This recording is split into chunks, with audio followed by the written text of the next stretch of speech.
Hello, everybody. Welcome to week 5. We will actually be covering chapter 5 this week, which is the chapter on learning. So let me go through really quickly what you're going to find here. You've got your to-do list. I really hope that people are listening to these podcasts because I do give a lot of kind of information in terms of what to be paying attention to for the week that you're not going to get if you're not listening to them. So what I would suggest for this week is a couple of things, maybe a little different from previous weeks.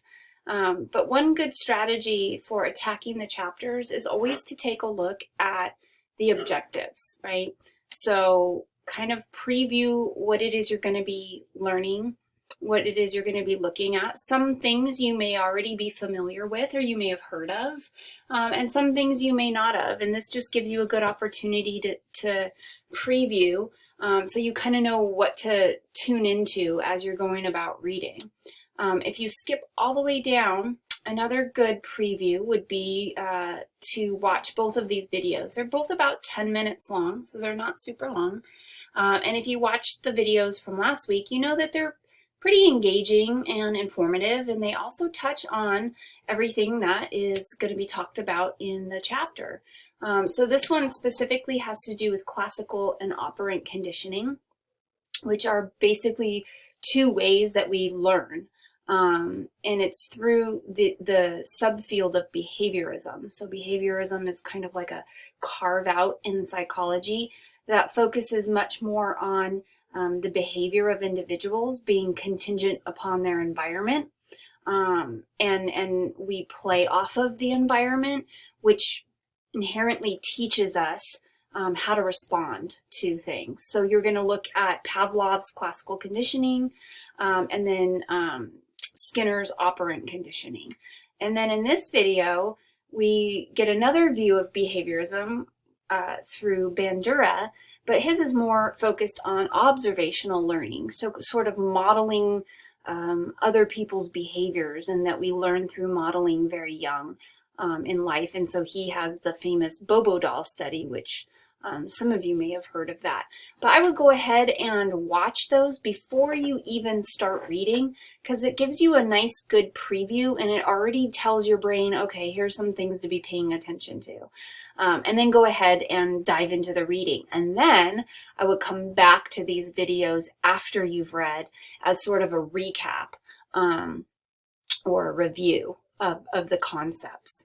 It's great to have these videos because you can stop them.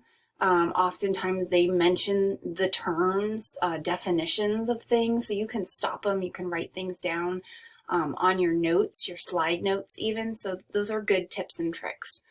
So if we go back up, let's just review some of these objectives really quickly. We'll define what we mean by learning. What does learning mean? What occurs when an organism is learning? We'll look first at classical conditioning, breaking it down into its different components, where we look at different ways an individual can be conditioned to respond to certain stimuli in the environment, such that it can produce emotional responses, it can produce aversive responses. And so we'll kind of break down the different elements within classical conditioning, looking at some of the early work by Pavlov, where he conditioned dogs to salivate to bells. Is probably something you've heard of in the past, or someone's made reference to. It's pretty popular in the field of psychology. Then we'll turn to operant conditioning. Operant conditioning works on contingencies, basically reinforcers or punishers. So our behavior is contingent upon whether or not we are rewarded and or we are punished for our behavior, and that the organism learns very quickly what to do, what not to do, based on those principles of operant conditioning. So there we have Thorndike and Skinner. You're going to learn a lot about their research studies. We'll look at what types of things serve to reinforce in the environment. There's primary and secondary reinforcers. And there's different ways we can be reinforced via positive reinforcement or negative reinforcement. Both serve to strengthen the behavior. So reinforcement is just like it sounds. It always reinforces, makes sure that the behavior is going to happen again. And that's what you want. If a child is doing something positive, and you want that to continue happening, you might reinforce the child by giving them something that they enjoy, that's positive reinforcement, or taking something away that causes them pain or anguish. That also is a reinforcer. When bad, negative things happen, we don't like that. So anything that can make those things go away tends to reinforce the behavior. We'll look at different schedules of reinforcement, which just basically means not all reinforcement is created equal. Sometimes when we're reinforced every time we do something good, that's a good thing. And sometimes that's not a good thing. Sometimes if we're reinforced too much, we get used to it, and then we might not do the behavior anymore because we kind of take it for granted. So the different ways that we're reinforced can either work to strengthen the behavior or reduce it, okay? We'll compare and contrast that reinforcement with punishment. When is punishment good? When is it bad? Especially looking at corporal punishment and its uses, and the different problems associated with that. So in this, you'll be looking a lot at different stimuli in the environment that we can use as a method or a means of controlling behavior. And we'll look at how sometimes that can limit or enhance operant conditioning and its methodology. We'll look also at latent learning, what happens when you've learned something, but you kind of don't realize you've learned it, but it is stuck in your memory, it is stuck in your brain. And then at some point in the future, you go and you get that out as evidence that you learned it, but you just didn't really process that you learned it. Related to that is insight learning, sort of the aha moment, when the light bulb goes off and you realize you understand something, or you understood it all along, you just didn't realize that you did. We'll look a little bit at learned helplessness. This is sort of what people fall into when they think that they have no control over their behavior, that no matter what I do, it's not going to make a difference, so why do anything? Learned helplessness has been linked to depression in people, where you get to the point where, nothing matters, no matter what I do, my life keeps going in a bad direction, and so we just give up and we don't try. And so that'll end that segment, and then sort of the latter third of the chapter is spent on observational learning.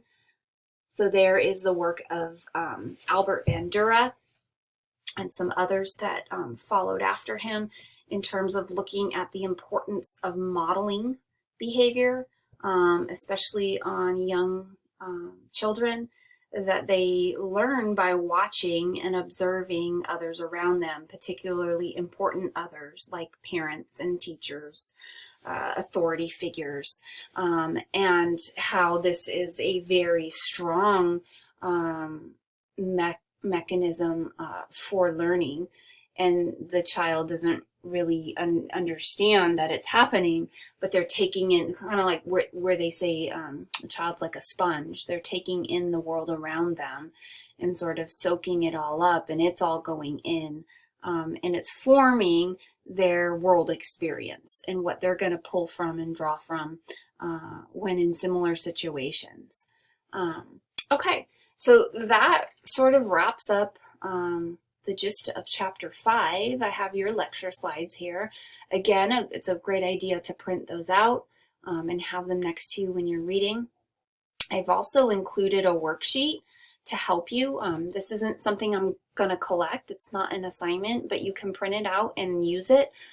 It pretty much gives you lots of different examples of classical and operant conditioning, some very applied examples, and it asks you to identify in which instances is it classical conditioning and when is it operant. If it's classical conditioning, what are the elements operating in the conditioning, so the various parts of classical conditioning, and learning to identify those a little bit better. So looking at the different stimuli used, the conditioned stimuli, the unconditioned stimuli, which you learn about in the readings. So it's really meant to get you more familiar with the terminology and practicing using it. And then you'll have a section on operant conditioning, like identifying whether or not it's positive or negative reinforcement or punishment. So you can play around with that. A good place might be to ask questions of each other in the student lounge. That's what student lounge is for. So if you go up to communications and you click in here, you're going to see a student lounge tab. It's where you all posted your bios at the beginning of the semester. You can pose questions to one another there, and it's just a good forum for helping each other out and checking in with each other. The discussion for this week is based on chapter 5, based on the chapter on learning. So you're going to want to integrate anything from chapter 5 in there that you read, as well as Hawk Reading 3.4, which deals with Bandura and the modeling of aggression. What happens when kids see aggression? How do they react? How do they respond? So it is the work of Bandura, but also his colleagues, Ross and Ross. They're a married couple, just so you know. The three of them really dove into this study of aggression and really held the strong hypothesis that if children view aggression, they're going to be more aggressive. So you can take a look at that. It's through the classic Bobo doll study. So not only will the video for this week help you, but so will this reading is going to help you there. So you're going to want to answer these questions. And please remember, I've noticed a handful of students each week not responding to any of their peers, just writing the answers to these questions. That is going to limit you to the maximum of 4 points out of 10. Each of your responses to someone else is worth 2 points. Your original response is worth 4 points. So you don't want to do that, and you don't want to do that repeatedly because you're losing a lot of points there, and that's really going to hurt you if that's happening on a regular basis. So you want to be responding to 3 other people, and you want to be responding in a way that you're really extending the conversation, building off of things people have said, offering alternate suggestions or examples or descriptions or definitions or models or concepts, showing me that you've really done your reading. So the discussion posts are your chance to really just shine, highlight what you know, show me that you've been reading and that you know how to integrate all that reading into a coherent response to someone else, as well as a coherent answering of these questions in your original response. So I hope that makes sense. And I hope to see a little more of that happening this week. Now that we're in week 5, we should pretty much be in the swing of this and be getting the hang of these discussion posts. Okay, you have a quiz this week due on Friday and an exam due on Sunday. And the exam is covering chapters 3 and 5. So it's covering sensation and perception as well as learning. I just want to point out we are skipping chapter 4 for right now, not forever, just for right now. We will come back to it later in the semester. I just kind of have a preference of the order in which I like to cover topics. So just kind of mental note to self, you're skipping chapter 4 and this week's material is on chapter 5, which is learning. All right, everyone. If you have any questions for this week, please feel free to email me and I will do my best to respond as quickly as possible. Otherwise, have a really great week, everyone, and happy Valentine's Day.